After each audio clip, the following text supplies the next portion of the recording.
ये micro processor है। आज हम इसका देखेंगे। अभी एक डेमो के लिए हम लोगों ने इसको लगा रखा है।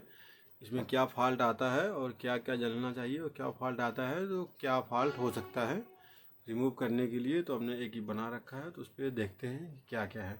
तो पहला देखिए, सीपीयू में 400 वोल्ट ये जो नीचे की इंडिकेशन है, तो देखेंगे तो इनपुट में इधर में 3 और नीचे 3 और इस साइड में 3 और टोटल मतलब 6 लाइट कम से कम जलनी चाहिए, तो ही आपका सीपीयू प्रॉपर वर्क करेगा। अगर इसमें से कोई भी एक लाइट बंद हो गई तो आउटपुट में डिस्टर्ब करेगा। तो कौन सी लाइट बंद हुई, उससे क्या डिस्टर्ब करेगा और कहाँ से आ रही है, उसके बारे में हम लोग आज देखेंगे। देखिए, पहली है ये 400 वोल्ट ओके है। अगर ये 400 वोल्ट ओके गायब हो जाएगा तो पूरी सीपीयू बंद हो जाएगा, आउटपुट पूरा बंद हो जाएगा। देखिए, हम इसको मैनुअली एक बटन के द्वारा इसको बंद कर रहे हैं। देखिए, ये 400 वोल्ट जैसे देखेंगे इंडिकेशन जाएगा वैसे सीपीयू पूरी बंद हो जाएगी। देखिए, हमने 400 वोल्ट ओके बंद किया, पूरी सीपीयू बंद हो गई, ब्लोअर मोटर सब सारा कुछ बंद हो गया, आउटपुट पूरा बंद हो गया, क्योंकि ये 400 वोल्ट ओके का लाइट चली गई। ये 400 वोल्ट ओके कहाँ से आता है, तो ये आता है K45 से। K45 से देखेंगे तो ये आता है। तो अगर इसको हम लाना चाहेंगे, तो अगर मैनुअली लाना चाहें तो हम यहाँ से पहला जैक ये जो X702 पे पहला नंबर और दूसरे नंबर पे एक वायर लगा देंगे तो भी ये आ जाएगा। अब ये 400 वोल्ट ऑफ है तो कुछ भी नहीं जलेगा। तो ये K45 से आता है। तो अगर मैनुअली कर देखना चाहें तो ऐसा एक तार लेंगे और ये पहले और दूसरे पे लगाएंगे, देखेंगे के आ जाएगा। देखिए, आ गया, ब्लोअर चालू हो गया और सारा कुछ चल जाएगा। ठीक है, तो ये की हो गया। अब हम K45 को ऑन कर देते हैं। अब दूसरा है तो होता है, देखिए इस साइड में जस्ट उसके सामने एयर कंडीशनर ऑन। ये जो सप्लाई है, ये सप्लाई आती है पैनल के बाहर, देखेंगे air conditioner on off rotary. तो अभी हम लोगों ने एक ऐसे नॉर्मली बना रखा है, स्विच लगा रखा है। तो देखिए, हम अभी इसको ऑफ करते हैं। एयर कंडीशनर जैसे ऑफ करेंगे आउटपुट पूरा बंद हो गया है, ये भी बंद हो गया है। ठीक है, तो अभी इससे एयर कंडीशनर ऑफ है। अगर इसको हमको चलाना है तो इसको भी हम चला सकते हैं। तो देखेंगे एयर कंडीशनर ये ऑन है। अभी जैसे ऑफ करेंगे पूरा आउटपुट बंद हो गया। तो अगर रास्ते में ऐसा हो जाता है, एयर कंडीशनर की रोटरी ख़राब हो गई है, तो हम ये कर सकते हैं। ये पहला X701 का जो वायर है, जैक है पहला और दूसरे में ऐसे लगाएंगे, आ गया। ठीक है, अब ये सीपीयू काम करने लग जाएगा। ठीक है, ये एक हो गया। अब देखेंगे सीपीयू में आगे और क्या है। तो जो दो टीओपी का है, तो अब देखेंगे हम। तो देखिए, यहाँ पे ब्लोअर चल रहा है, एक कंडेंसर चल रहा है, 2 कंप्रेसर चल रहा है। अब पहला दूसरा कोई भी एक कंडेंसर चलेगा एनी टाइम। दूसरा कंडेंसर जब चलेगा जब कंट्रोल प्रेशर ऑन होगा। तो कंट्रोल प्रेशर कब ऑन होगा, जब एचपी का प्रेशर बढ़ेगा और तो कंट्रोल प्रेशर ऑन होगा।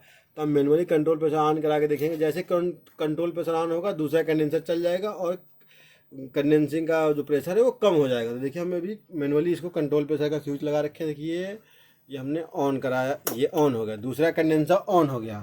ठीक, अब क्या होगा कि मान लीजिए इसमें से किसी का भी टीओपी, कंडेंसर का टीओपी ऑफ हो जाएगा, कंडेंसर नहीं चलेगा। देखिए, हमें अभी एक टीओपी का कंडेंसर ऑफ करा रहे हैं। पहला हम टीओपी ऑफ करा रहे हैं। ठीक है, ये ऑफ हुआ, कंडेंसर छोड़ दिया। दूसरा अगर टीओपी ऑफ होगा तो पूरा ये सर्किट ऑफ हो जाएगा। देखिए, ये दूसरा ने कंडेंसर ऑफ कराया और पूरी सर्किट ऑफ हो गई। ठीक है, कंप्रेसर भी छोड़ देगा।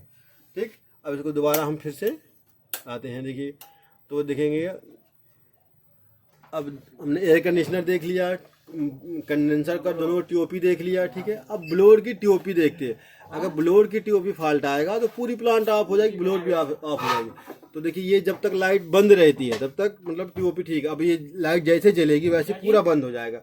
तो हम नॉर्मली करके देखते हैं ब्लोअर फॉल्ट। ब्लोअर फॉल्ट कब होता है, जब टीओपी ब्लोअर का काम नहीं कर रही है या मोटर ज़्यादा हीट हो रही है। तो देखिए, अभी हम नॉर्मली इसको टीओपी को ऑफ करा रहे हैं। देखिए, जैसे टीओपी ऑफ हुआ, पूरी सप्लाई 3 बार ब्लिंक करेगा। 1 मिनट के अंदर 3 बार ब्लिंक करके परमानेंट ये लाइट बंद हो जाएगी, पूरी सिस्टम ऑफ हो जाएगा। अभी दोबारा ऑन नहीं होगा। जब दोबारा कब ऑन होगा, जब हम यहाँ से फिर से रिसेट करेंगे तो ही ऑन होगा। और जब बार बार ऐसा होता रहेगा, जब इसको करने के लिए तो देखेंगे कि जैसे ब्लो टीओपी अगर फॉल्ट है, देखिए 3 बार जलेगा झटके से, एक बार में ही, 1 बार 2 बार 3 बार, ये 3 बार को परमानेंट ये ऑफ करा देगा। ठीक है, तो कुछ भी चलने नहीं देगा। तो अगर कोच में ऐसी प्रॉब्लम आ गई है तो हम रनिंग में क्या कर सकते हैं, तो वागोन नंबर 164 से और वागोन नंबर 162 पे लूप लगा देंगे तो ब्लोअर का टीओबी फॉल्ट चला जाएगा। ठीक है, तो ये ओके कर देते हैं हम लोग अभी, और इसको फिर से रीसेट कर देते हैं।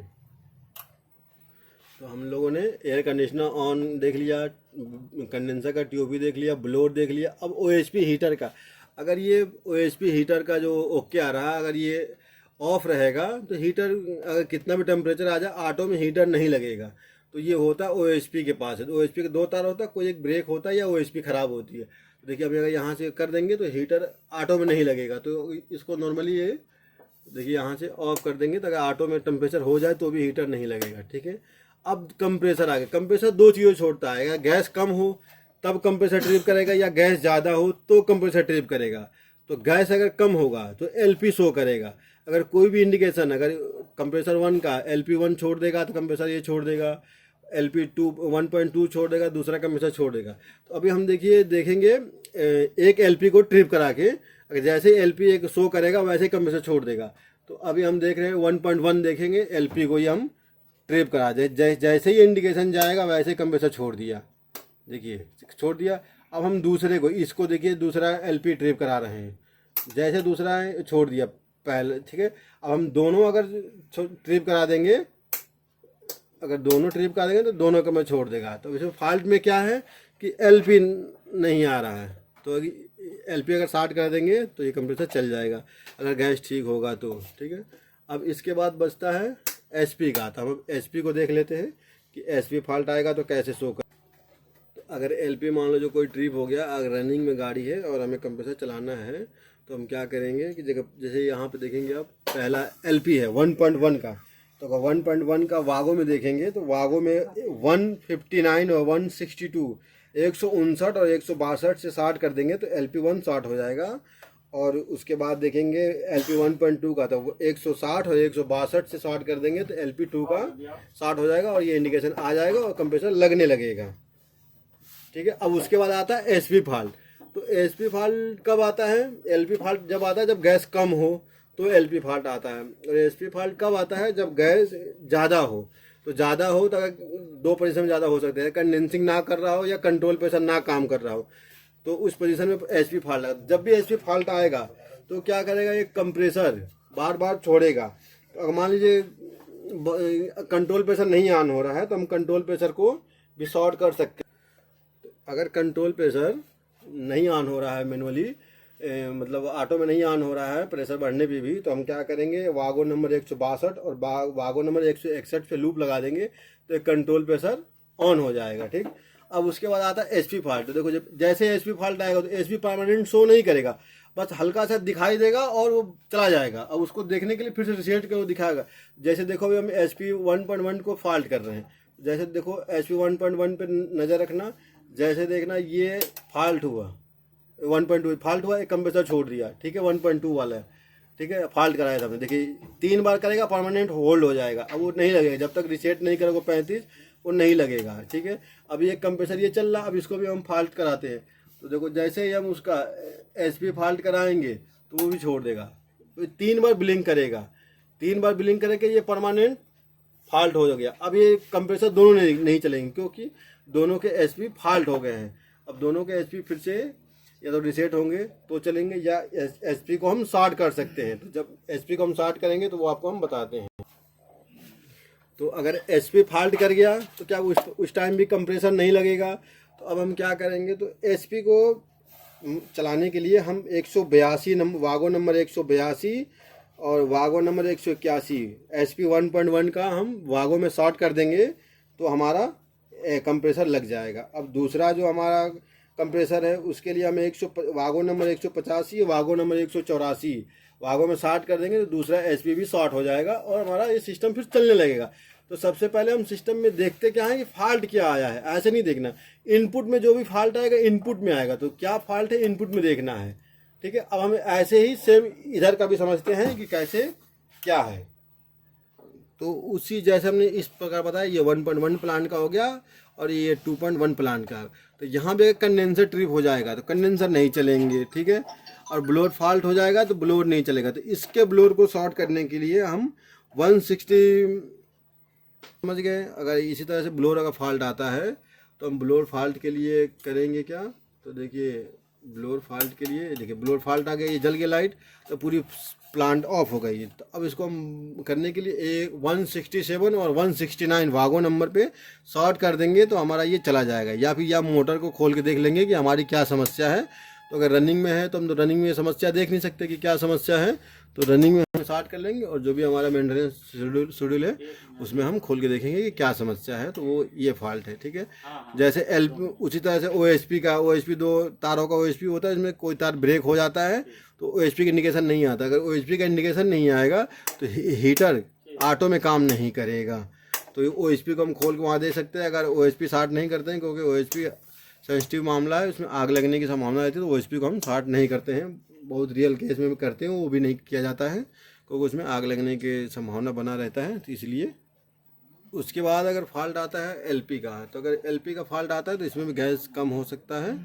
तो अगर रनिंग में है तो हम क्या कर सकते हैं कि इसको शॉर्ट कर सकते हैं। शॉर्ट करने के लिए 173 वागो नंबर 169 से हम शॉर्ट करेंगे तो LP 2.1 शॉर्ट हो जाएगा और हमारा काम करने लगेगा। LP अगर इंडिकेशन ये गायब हो जाएगा तो ये हमारा कंप्रेसर काम नहीं करेगा, ऑफ हो जाएगा। तो वहाँ से हम स्टार्ट कर सकते हैं। और उसी प्रकार से जैसे LP 2.2 को अगर इंडिकेशन गायब हो जाता है तो हम अगर रनिंग में है तो 174 से 169 से लूप लगा देंगे वागो नंबर से, तो हमारा ये LP अगर LP इंडिकेशन गया तो कंप्रेसर छोड़ देगा। उसी प्रकार से SP है, अगर SP का भी इंडिकेशन आए, LP परमानेंट जलता रहता है और SP जब जलता है जब हाई प्रेशर आता है तब जलता है। जब हाई SP अगर आ जाएगा तो कंप्रेसर उस पोजीशन में भी छोड़ देगा। तो अगर उस पोजीशन में कंप्रेसर छोड़ देगा तो देखेंगे, तो अगर SP फॉल्ट आता है, देखिए जैसे हम यहाँ देखेंगे, हमने देखी यहाँ पे SP 2.1 फॉल्ट आ गया है। ठीक है, कंप्रेसर छोड़ दिया। अगर इस पोजीशन में छोड़ दिया तो हम वागो नंबर 193 और वागो नंबर 192 से शॉर्ट कर देंगे तो SP हमारा शॉर्ट हो जाएगा और हमारा काम कर जाएगा। अब दूसरा भी अगर ट्रिप हो गया तो हम वहाँ पे देखेंगे वागो नंबर 195 और 196 से शॉर्ट कर देंगे तो ये शॉर्ट हो जाएगा और हमारा काम करने लगेगा। ठीक है, अगर कंट्रोल प्रेशर प्लांट 1 का नहीं काम कर रहा है तो उसको अगर शॉर्ट करना है, क्योंकि जब जब कंट्रोल प्रेशर लगेगा तब तक 2 कंडेंसर चलेगा, अगर नहीं लगेगा तो 1 कंडेंसर चलेगा। तो अगर मान लीजिए रनिंग में अगर नहीं लग रहा है या कोई ख़राबी आ गई है तो हम उसको 162 और 161 से शॉर्ट करेंगे तो पहले का कंट्रोल प्रेशर शॉर्ट हो जाएगा। और दूसरे प्लांट का अगर करना है तो 169 और 175 से करेंगे तो ये कंट्रोल प्रेशर इसका शॉर्ट हो जाएगा। और कंट्रोल प्रेशर जैसे ऑन होगा वैसे ही 2 कंडेंसर चलने लगेंगे और 2 कंडेंसर चलने लगेंगे तो SP मारने का संभावना बहुत कम हो जाएगा, क्योंकि प्रेशर उसका डाउन हो जाएगा, कंडेंसिंग होने लगेगा अच्छा तो डाउन हो जाएगा।